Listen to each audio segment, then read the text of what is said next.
અશોક કાંતિલાલ પટેલ, ગામ ભુજ, કચ્છ. આ અમારા પપ્પા છે કાંતિભાઈ. એને સારણગાંઠની તકલીફ હતી થોડો સમયથી.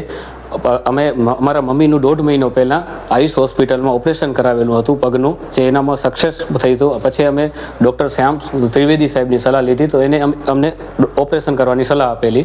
તો એને ઓપરેશન કરાવ્યું આયુષમાં, અને 2 દિવસ થયા. આજે અમને રજા મળે છે. ને ડૉક્ટરનો તરફથી નર્સિંગ સ્ટાફ અને સફાઈ સ્ટાફ બહુ કામગીરી સારી છે, અને એકદમ અમને સંતોષ છે, અને રિઝલ્ટ બહુ સારું છે આયુષ હોસ્પિટલમાં.